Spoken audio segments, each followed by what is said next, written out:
Hello, good afternoon. We're very happy to have you on the call. My name is Terry Wheeler, and I have the privilege of being in business with Christy Gusick, who is my business partner in professional services marketing, and we're very happy to have you on this call.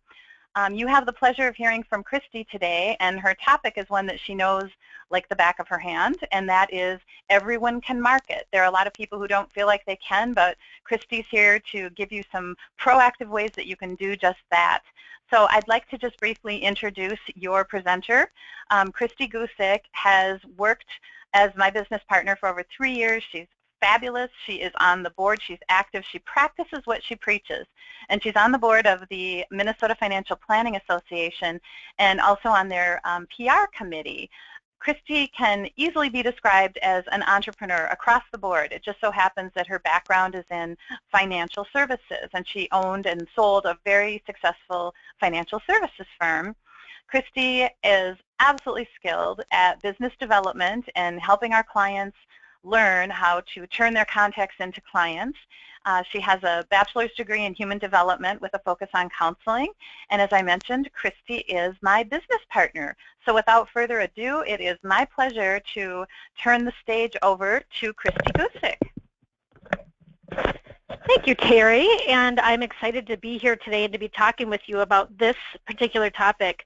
One thing is Terry was introducing me that I would like to just kind of elaborate on just a little bit, and normally wouldn't do this, but I think it pertains to today's topic, which is the fact that coincidentally, even though I was a financial advisor for several years, I actually do have a background in human development, which means that this topic today is something that I'm very passionate about and very excited to talk with you all about today.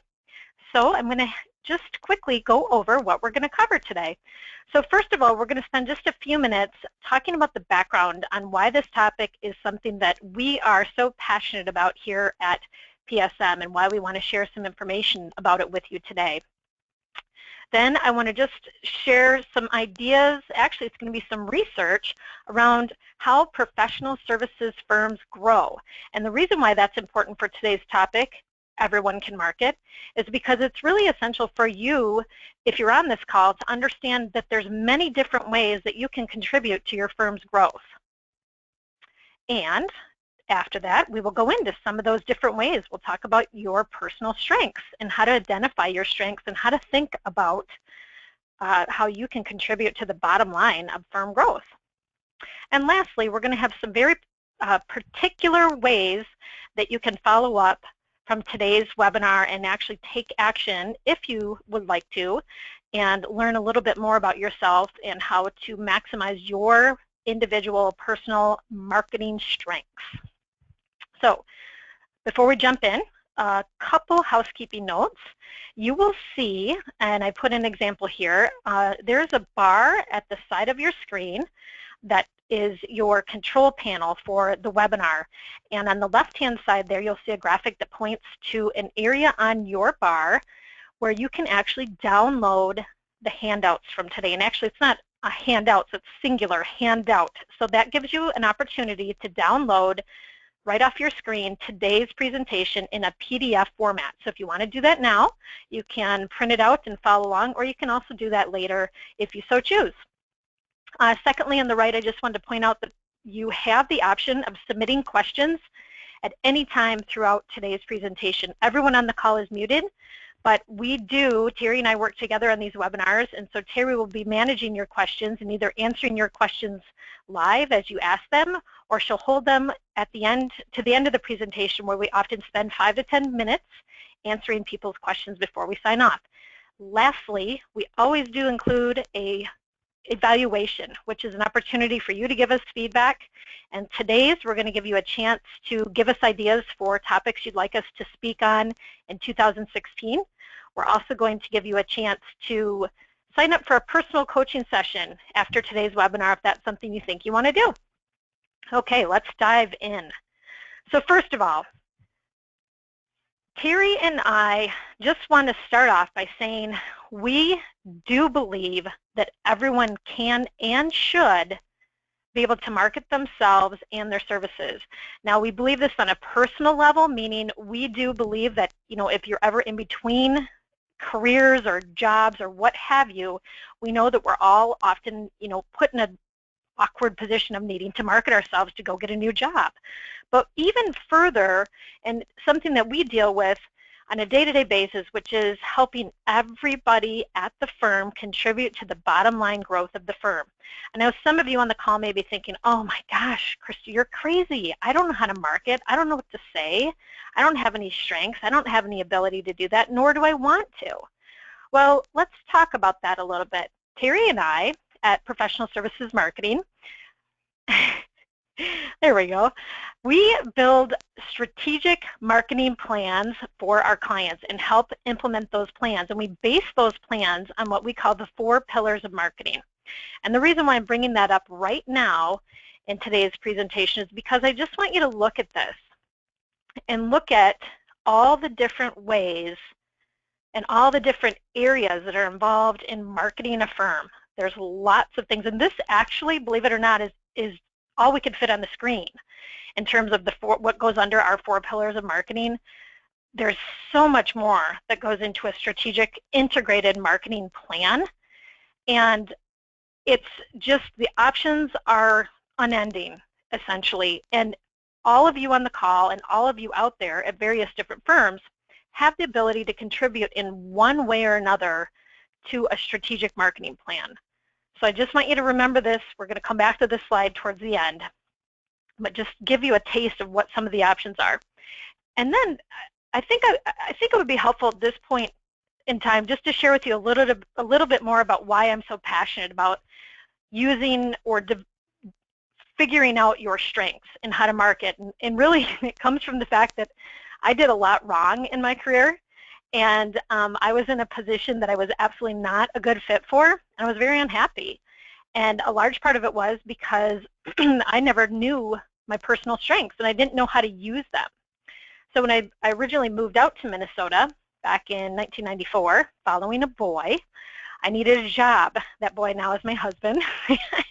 But I needed a job at that point in time. And my cousin who lived here, who's the one that introduced me to that boy, she said, well, gosh, my boyfriend, who's now her husband as well, works at an investment firm in Stillwater, and they need somebody in their office. And so I needed a job, and they needed a person. So I ended up getting a job there. And what I ended up doing was getting my Series 7, becoming a licensed service assistant, and helping a regional manager at an independent broker-dealer grow his region of investment brokers. And I did that by recruiting brokers into that firm, either new, straight off the street, or helping transition them over from a wirehouse.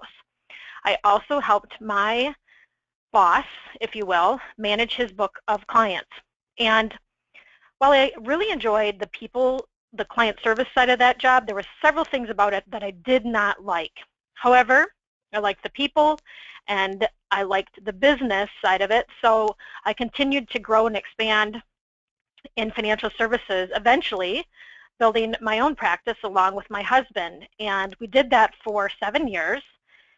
And it was something that, while I enjoyed parts of it, I did not enjoy looking at portfolios. I did not enjoy reviewing new mutual funds, new tax law changes, any kind of new offerings, financial services offering, going to the compliance. Of course, nobody likes compliance. All the analytical side of that position I did not like. And yet people kept saying to me, Christy, you're so good with sales, you're so good with marketing, you're so good with people, you should continue on in this. And eventually I was so burnt out that we ended up selling the business to another advisor. And then I kind of just stayed home with kids for a few years, and to be honest with you, was very depressed because I did not know where I fit in my career. I didn't know I had all this financial services experience, I had these licenses. I just did not like analyzing investments. And so thankfully, I did 2 things right at that point in time. I went to a class at my church called GPS, and that stands for Gifts, Passions, Strengths. And I went through a class that helped identify where you best would fit in to volunteer at church. And essentially they look at your spiritual gifts, your passions, and your strengths, meaning your strength finder results. So through that and through going through a career coaching experience, I eventually realized I am very well suited to work with people and help people grow and develop their own interpersonal strengths. And then my career path eventually led me to meeting Terry, and my entrepreneurial spirit came out, and now I am thankfully a business owner at Professional Services Marketing along with Terry, and am now fully utilizing my strengths to help people grow and develop their own strengths pretty much every day. And I love encouraging people through this journey because of the amount of frustration I originally felt, and now the amount of joy and passion I feel working within my strengths every day. So I want to share that with you. So let's talk about, first as we jump in, let's talk about really what the foundation of professional services business growth is. So the very first thing we want you to know is the difference between sales and marketing, because some of you are going to wonder, oh my gosh, is she going to make me go out and talk to a bunch of people and sell? Well, no. Marketing is actually about making the right statements. So remember that. Sales is all about asking the right questions. So marketing without sales, it can just be tremendously expensive. And sales without marketing, as some of you probably know, is just too hard.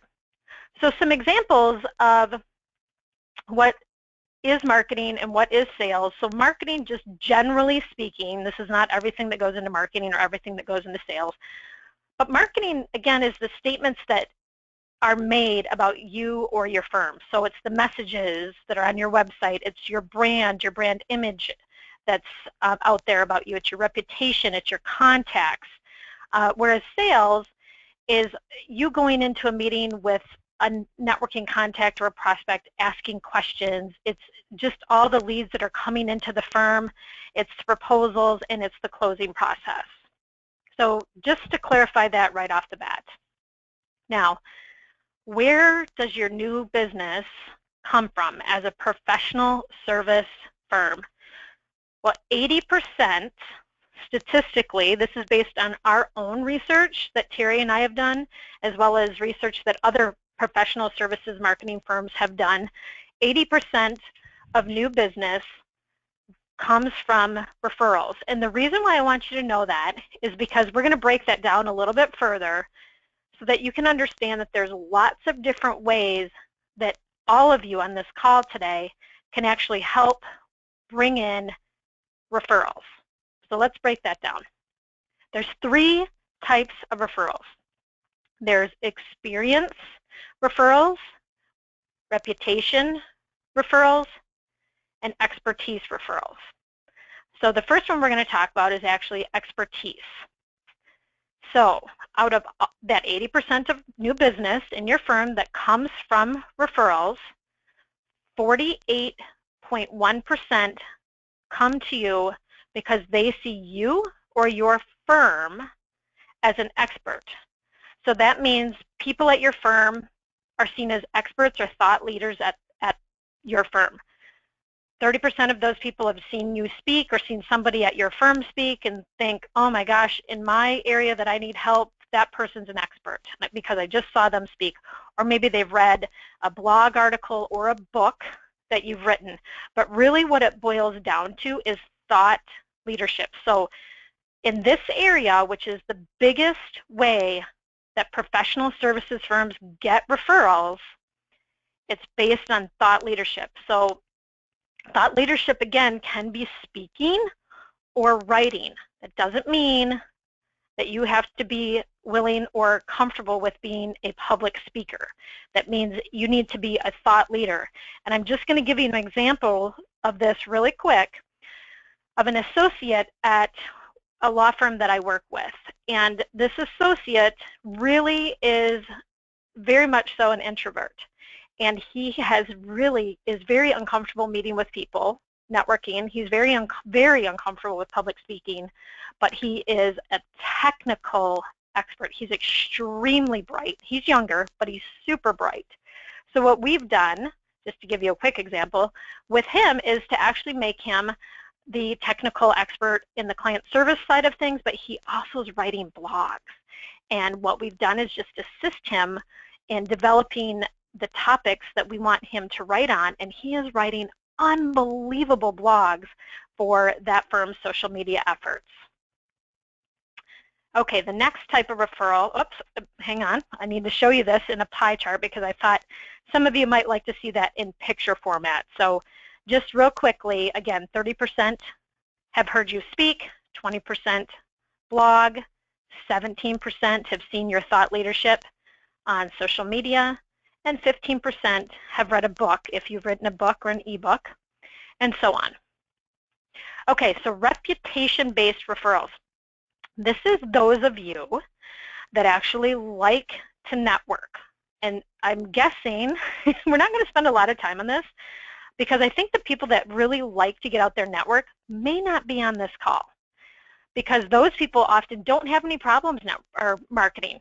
They get out there, they network, they are willing to go to association meetings, all that good stuff. These people that build a strong reputation for the firm account for 46.4% of your new business coming into the firm. Here's just a quick picture of how that breaks down. So it's just, again, you've got a good reputation and people hear about that from friends or colleagues. Now, this is where Terry and I both believe that there is the most opportunity, which is this experience-based referrals. And believe it or not, this is referrals from your actual clients. And I bet a lot of you are very surprised to see that that only accounts for 5.5% of new business coming in the door. And as Terry and I were going through this presentation right before we started today, we were both kind of shocked about that because we thought about, well, gosh, it's got to be higher than that. But then we thought about our own clients.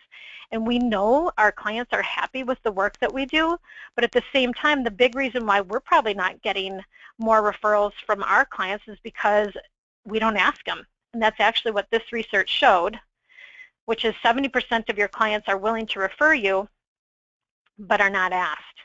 So how can you get more experience-based referrals? Well, this is where a lot of you can shine. Those of you that love to help behind the scenes, are client service experts, people that love to help others, that are good with administration, this is where you have the opportunity to touch clients and influence referrals coming in the door. How can that happen? Let's move on and talk about how to identify your individual strengths. So Terry and I like to use the Strength Finder, and especially I do because again, I have that human development background. I focused in career counseling in college, and I just really people are what I love. My top strengths, personal strengths, are all about developing people, their interpersonal skills, and their relationships. So we like to utilize the Strength Finder test, and what we found and what the research shows is that people who understand their strengths, their individual strengths, are 6 times more likely to be engaged in their jobs, they're more productive, and they are 3 times as likely to say they have an excellent quality of life. And I will tell you from my own personal experience and working with Terry that that's absolutely true. Before Terry and I actually decided to officially become business partners, we both took our Strength Finder tests again. We'd taken them before, but we took them anew, and then we sat down with a Strength Finders coach and actually went through our strengths and talked about where we complemented each other and where we one person had strengths in one area where the other person didn't, and so forth, and how we could work best together. It was just one of the smartest things I think we've ever done. It was super helpful.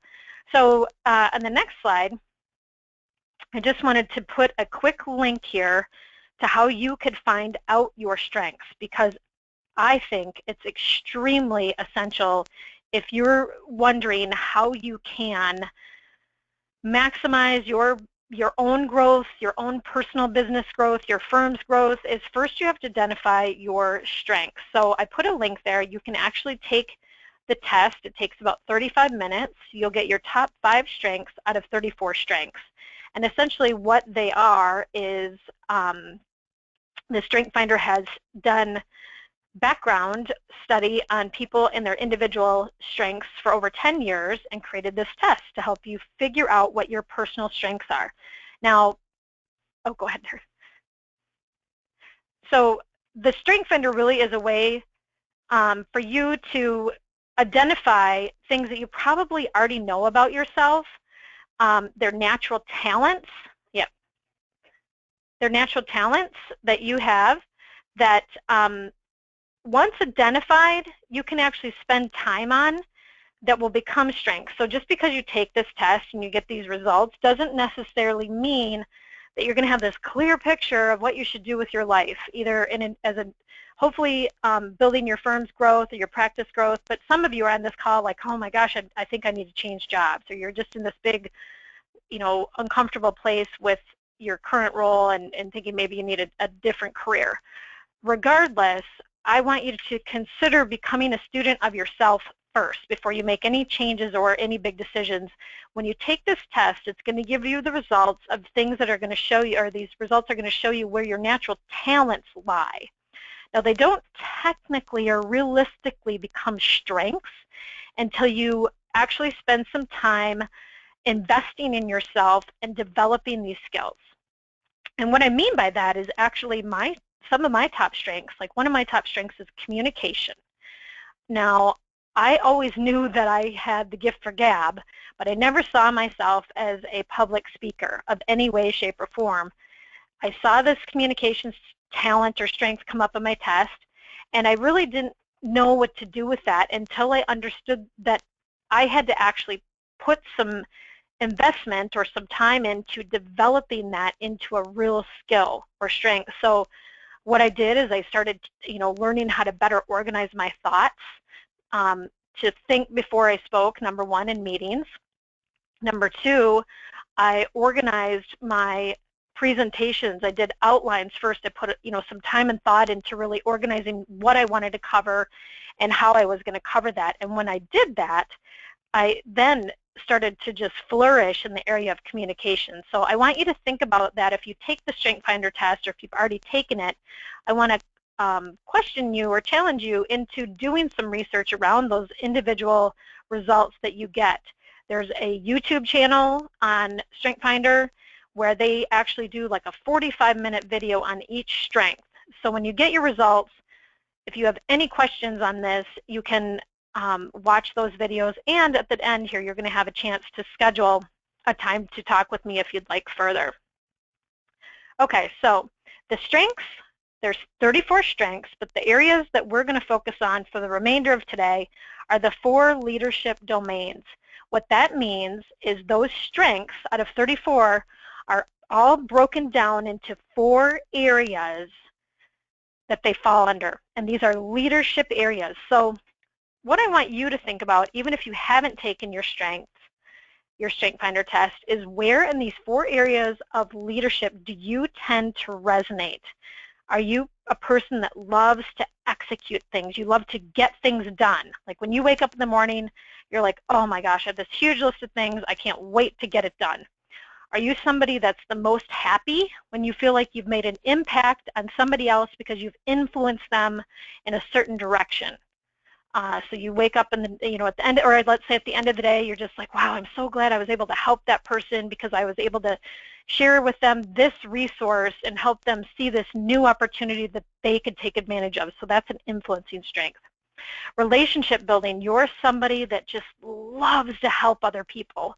You love to touch base with people that you've known for a long time on a regular basis. Maybe you have college friends that it's a posse that you always get together with once a month, or it's your clients that you just love to make sure that you're nurturing and taking care of them. And then the last group is your strategic thinkers. So strategic thinkers are people that just really enjoy and get a lot of satisfaction from digging into numbers, from thinking through complex situations and creating clarity in those situations for other people.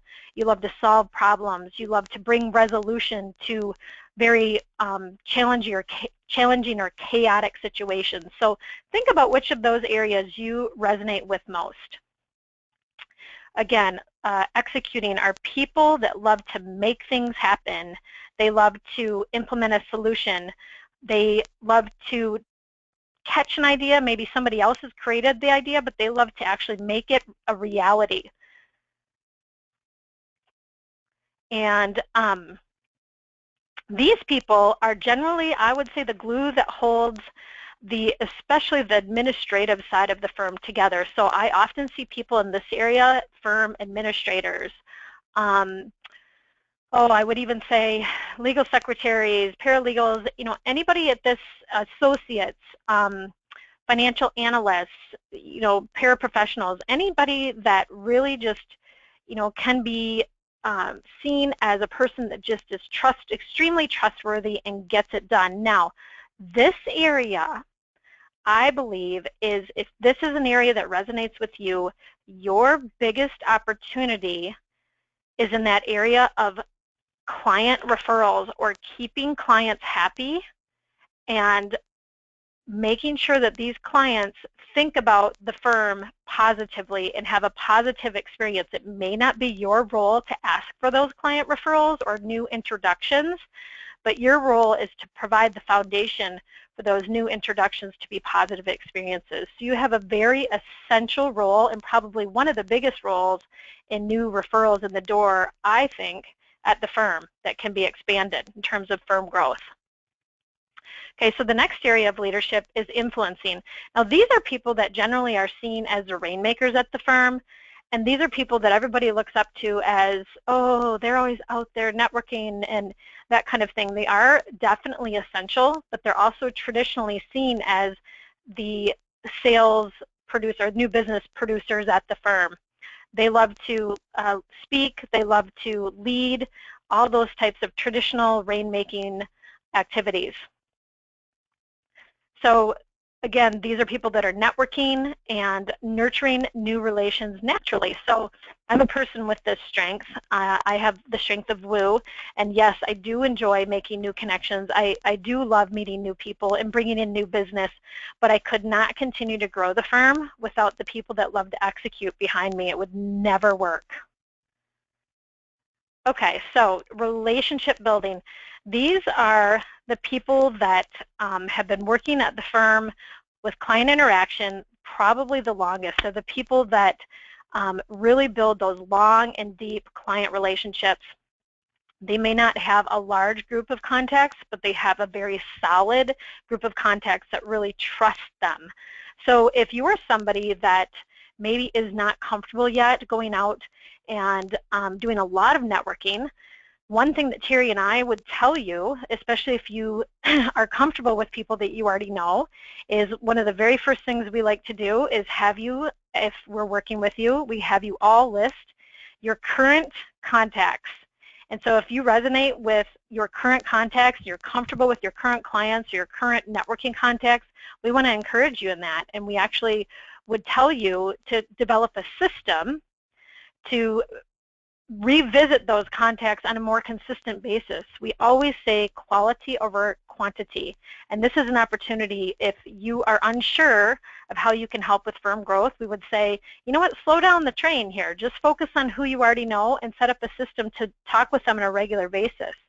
I have an example of a client in this area who was a CPA who was feeling the pressure to actually develop more new business. And so I started working with him on a one-to-one basis. And the very first thing we did was just tell him to stop what he was doing in terms of networking altogether and spend some time really evaluating who his best contacts were, his best existing clients and his best prospects and his best networks. And I didn't really want more than 5 in each area. And I said, okay, now I want you to spend the next month touching base with all of those people, nobody else. And we did that actually strategically over the next 3 months. We set up a process for that. And believe it or not, he brought in over $250,000 worth of new billable assets or billable renewable dollars for the firm on an annual basis over that 3 months period of time, just because he stopped trying to shotgun everything and we just had him rifle his approach and get back with those existing contacts. So if that's you, just know that you're just Stay consistent with your existing contacts and you'll really do a great job. Okay, and again, relationship building, this area of leadership is you anticipate the needs of your clients. You generally have these long-lasting relationships, and you've got unique insight into what your clients need, and often know your clients better than anybody else in the firm, especially those traditional rainmakers who are out there meeting a bunch of new people. They're not going to know their clients as well as you are, that's for sure. Okay, and lastly, are your strategic thinkers, and this is somebody like that attorney associate that I was talking to you about earlier. These are people that are generally seen as very much the introverts at the firm. They love to absorb, retain, analyze information. They are very strategic thinkers. They often can be leaders at the firm, but they might be the partners that are a little bit harder to approach, maybe don't get out and network as much. They are just your real powerhouses in terms of thinkers. Now, what we like to do with these people is actually use them as thought leaders. And we look at if they're comfortable with public speaking, we want to get them out and speak publicly, but often what we want to do with them is get them in a system where we can use them as consistent thought leaders in the firm or content generators for our communications at the firm and getting the firm known as an expert on particular areas of expertise. So again, they're your visionaries, they're futuristic, they're analytical, there's another strength called intellection. So these are the people that really have, right now, as it stands, the biggest opportunity to bring in new business with their thought leadership. Because if you remember, new business at the firm comes in primarily through the expertise that the firm is seen as having. So this is the area right here that can be most beneficial in terms of bringing in new referrals.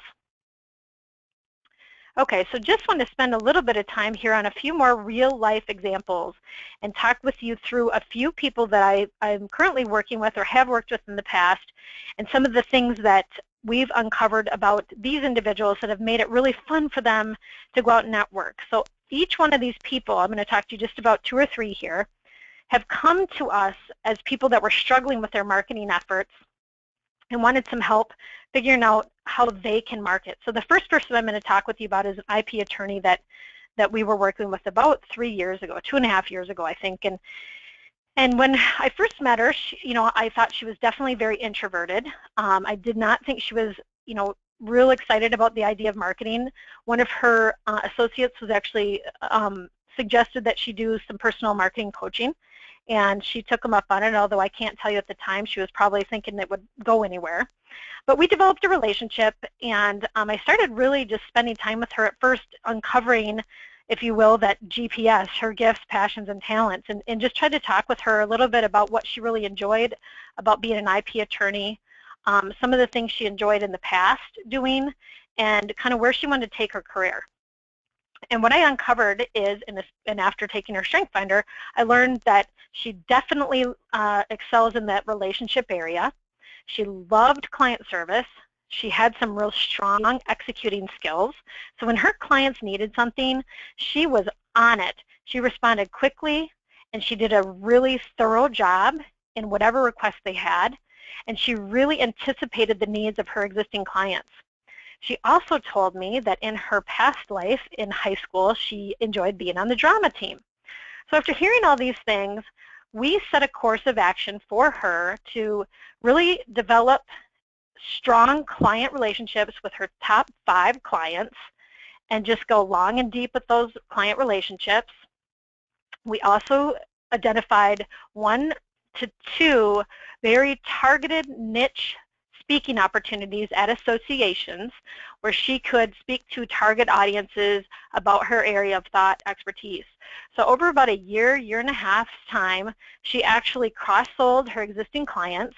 She got a referral into a great new client from one of her existing clients, and she got another new client from a speaking opportunity.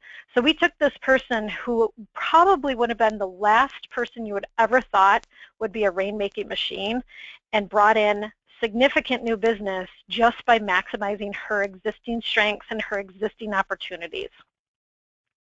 Another person that I'm working with that I think is really fun to talk about is a financial advisor that I just started working with not too long ago. She actually just started her own business, breaking off from another partner that she had.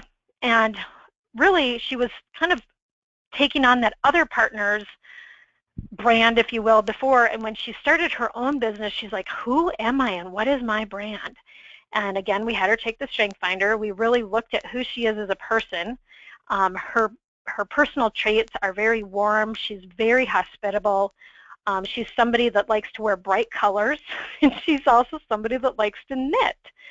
So right off the bat, we took that hospitality gift, if you will, and had a big client event, and her clients were just thrilled to see her in action doing something. We did it at the Saints game, and her clients were able to bring their families, and she just thrives in that relationship. And then soon after that, we planned an event at a place where her clients could come and knit with her, and we're having kind of a fun social event around knitting. So some of these things, again, she's not going out and meeting new people. She's really just going long and deep with those existing clients that she has and using some of her existing passions, which is knitting, to actually weave that through her whole brand and her whole approach to client service and meeting new clients. So lastly, what we want to do here is just give you an opportunity to take action. So if you remember, what we talked about at the beginning of the presentation is the 4 pillars of marketing that Terry and I use as a basis for our strategic marketing approach with all of our clients. So as you look at these 4 areas, retaining and growing relationships with existing clients, again, if you're somebody that really is good at execution or relationships, this is your existing clients and your existing prospects and your existing networking referral sources or networking sources or referral sources. So this is where you would excel, if you're good with relationships or good with execution. The second area, attracting new clients and developing new business, if you're somebody that's more strategic or you love to go out and develop new relationships, these areas are areas that you might want to look at. The third pillar is increasing name recognition and awareness. Again, there's lots of opportunities in this area. Getting out there at trade shows, and maybe you're somebody at a trade show that doesn't necessarily want to talk to others. Maybe you're the person that's going to come up with the great idea on the tchotchkes that we're going to have at the trade show, and what kind of fun new things are we going to give away. Or you're somebody that can do some research around what community involvement or associations the firm should be involved with. And lastly, the targeted, pillar number 4 is the targeted and effective communications. This is where we need help with database management. We need help with event planning. We need help with website development. There's people at the firm there. All of you are potentially able to help with these areas, even if you're not somebody that would be normally seen as a rainmaker. Because marketing has changed so much in today's day and age, and we need so many different things to make sure that marketing is functioning well on all cylinders. There's opportunity in all 4 of these pillars of marketing for you to contribute to the bottom line.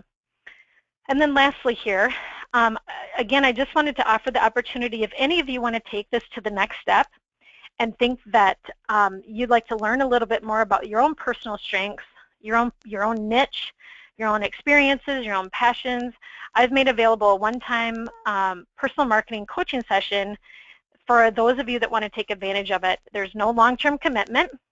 It's just you go in and you schedule a 90-minute session with me via my bio, and I put a picture there of where there is a icon on my bio. It says schedule a call with me. You click on that, and then the box to the right will come up, and you will click on that Book Now section, and it will give you several options of when you can schedule a time with me to talk. And essentially what that would be is a 90-minute time where I will focus on just asking you questions about yourself and your experience and your background and your career and all of that. And then I will send you a detailed summary of actions that I think you can take, or suggestions I think you can take advantage of. the next thing that I'd like you to consider is joining our next webinar, and that is on Thursday, December 17th at 11 a.m. Central Standard Time. And it's actually where Terry is going to talk about how to create your personal marketing plan for 2016. And it's going to be a focus particularly on how to create return on investment. So if this intrigues you, doing something around your own personal marketing plan, then you don't want to miss our next webinar on Thursday, December 17th. So with that being said, we've come to a conclusion here of today's webinar, and so we'd like to offer up an opportunity for people to ask questions. And if anybody has any questions they want to shoot in, we'd be happy to answer them. And we'll give you just another minute here, because at this point, which is unusual, we do not have any questions. But if you, we'll give you about 30 seconds here if there's anything you want to shoot us a question on.